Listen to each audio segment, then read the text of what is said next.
Y para concluir, mi querido César, en este caso, ¿no? En este y los que se deriven, vemos que los militares agarran cada vez más fuerza, particularmente con un Andrés Manuel López Obrador, que ha basado muchas de sus proyectos en los militares, que sí en la construcción, que sí en el tema de las vacunas. Vaya, los militares forman una parte muy importante de la estrategia de un presidente Andrés Manuel López Obrador.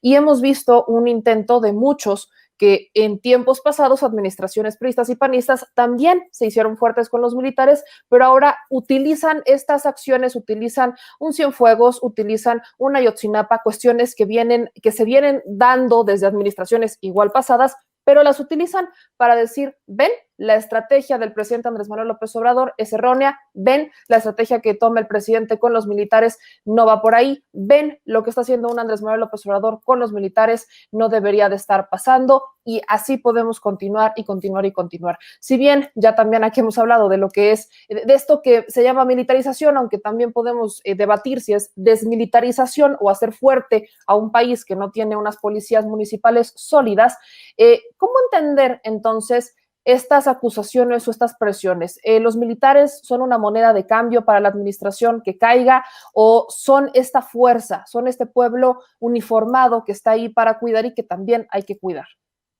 Mira, con todo respeto, Meme, lo que pasa es que el no conocer las funciones que tienen el Ejército, la Fuerza Aérea, la Armada de México, pues eso no significa que no las puedan llevar a cabo. Mucha gente critica, pero la misma ley orgánica del Ejército y Fuerza Aérea y la que le da atribuciones a la Armada de México menciona cuáles son las atribuciones que pueden llevar a cabo. Por supuesto que las Fuerzas Armadas y en específico el Ejército Mexicano han sido el caballito de batalla de la Cuarta Transformación. Y por supuesto que el presidente se va a seguir apoyando en ellos por una cuestión muy sencilla. Desafortunadamente, el presidente a muchas personas que tenía en su gabinete les dio responsabilidades y no tuvieron la capacidad para sacarlas adelante. Pero ¿qué pasó con las Fuerzas Armadas? Cada que él tenía un problema y buscaba una solución, las Fuerzas Armadas no les daban una, le daban 5. Y aparte les decían que tenían 3 pesos para poderlo llevar a cabo y con los 3 pesos les daban soluciones. Porque así ha sido toda la vida militar. Muchas personas critican y hablan de militarización y militarismo sin entender ni siquiera los conceptos. Y yo hablo más bien de la policiación de las Fuerzas Armadas. ¿Por qué? Pues porque desde el momento en que los sacamos de los cuarteles y los volvemos guardias nacionales, todo el mundo dice, es que ya militarizaron la seguridad pública. Pues yo lo veo al revés, lo que yo veo es que estamos policializando a las Fuerzas Armadas. ¿Por qué?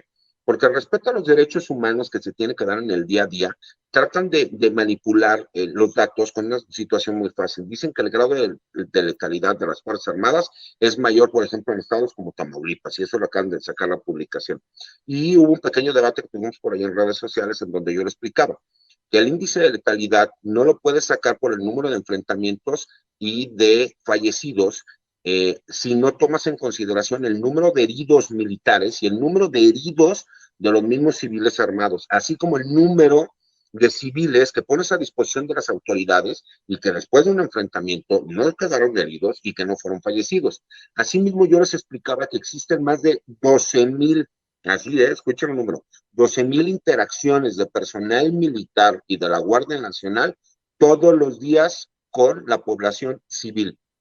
Y tú dime, de esas 12,000 interacciones que existen todos los días, que si las multiplicamos por 365 días que tiene el año, pues estaríamos hablando de tal vez millones de interacciones que se tienen por año entre las Fuerzas Armadas y la sociedad civil.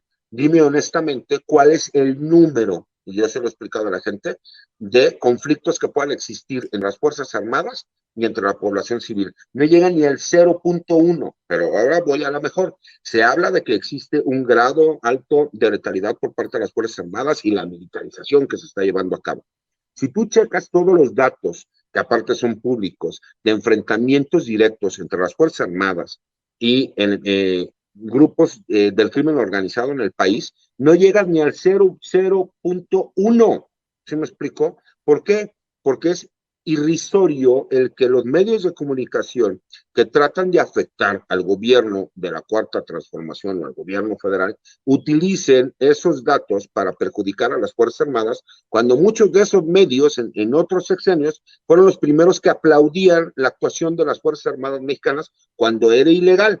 Ahorita que sí ya es legal, aunque existe una controversia que la Corte en su momento determinará, por lo menos al día de hoy, sí es legal y sí tiene un marco jurídico, el que las Fuerzas Armadas estén llevando funciones de seguridad públicas dentro de la Guardia Nacional y como coadyuvantes de. Por supuesto, y lo he explicado siempre, en un país democrático, por supuesto que las Fuerzas Armadas no tendrían por qué estar realizando funciones de seguridad públicas en la calle. Pero no nos hagamos tontos y seamos muy realistas. Algo que queda claro es, partiendo de la realidad que no tenemos policías capacitadas, tanto en los municipios como en la mayoría de los estados, ni en la federación, tuvimos que sacar a las Fuerzas Armadas para que nos apoyaran en esta tormentosa situación que puso en riesgo la seguridad interior del país y la seguridad nacional. Por supuesto que se tiene que aprovechar los tiempos y el mismo decreto de la Guardia Nacional para que en estos 5 años que están corriendo, tengamos la capacidad para crear a una fuerza como la Guardia Nacional que sea completamente civil y que los militares puedan regresar a realizar las funciones de seguridad nacional y seguridad interior que la misma ley orgánica y del Ejército y Fuerza Aérea les da. Pero recordemos, es un criticar por criticar cuando se critica el que lleve la construcción del nuevo aeropuerto, del Tren Maya, cuando los ingenieros militares o ahora ingenieros de combate y el arma de zapadores, pues lo han hecho durante toda la historia moderna de este país. Tan es así que por eso existe el término ingeniero civil e ingeniero militar. Fueron los ingenieros militares quienes crearon la Escuela de Ingenieros Civiles en este país. Y así como eso te puedo decir mucho, hay administradores militares, hay médicos militares, enfermeras militares, que sí hay algunas funciones que se están llevando mucho más allá, sí. ¿Y por qué? Porque es sencillo, porque el presidente de la República se va a apoyar en quienes le da soluciones y no problemas. A los militares siempre han sido criticados, pero jamás van a ser igualados. Yo, a todas esas personas que critican, pues los invito a que pongan a hacer el trabajo que hace el personal militar por el mismo sueldo, con horarios totalmente extenuantes y locos, que no tienen oportunidad casi de convivir con sus familias y que aparte lo hacen de buena gana y sin quejarse.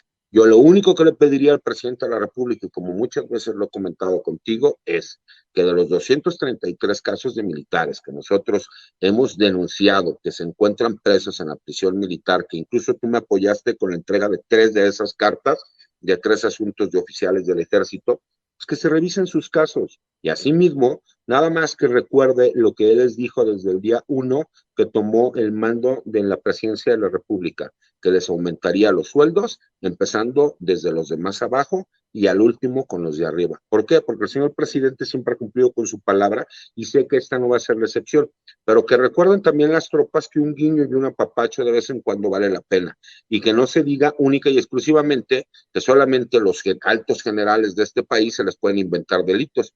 Pues también hay oficiales, personal de tropa, jefes que se les pudieron haber cometido delitos que tienen la oportunidad de que se revisen sus casos.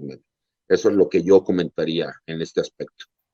Te agradezco mucho, mi querido César Gutiérrez Pliego, para dejar estas cosas bastante claras, que ya hemos visto que se desatan esas controversias y no hay un conocimiento pleno sobre lo que pasa dentro de la vida militar. Particularmente, bueno, vemos a mucha gente opinar y no tienen ni idea y ni siquiera tienen el interés de preguntar a quienes sí conocen de esto. Te agradezco infinitamente. ¿Dónde pueden seguirte, mi querido César? Al contrario, mira, mi Twitter es @CésarGutiPri. Tengo una columna de opinión que escribo todos los martes en La Silla Rota. Tengo otra columna de opinión en el blog de información militar que se llama Campo Marte. Es información exclusiva en seguridad nacional y especializada en información militar y de Fuerzas Armadas. Asimismo, tengo las páginas de la Fundación General Jesús Gutiérrez Rebollo en apoyo de marinos y militares procesados y sentenciados hace. Te agradezco mucho, mi querido César, y bueno, estamos al habla. Te mando un abrazo y muy buenas noches. Al contrario, un abrazo a ti y saludos a todo tu auditorio. Muy buenas noches, mi querido César.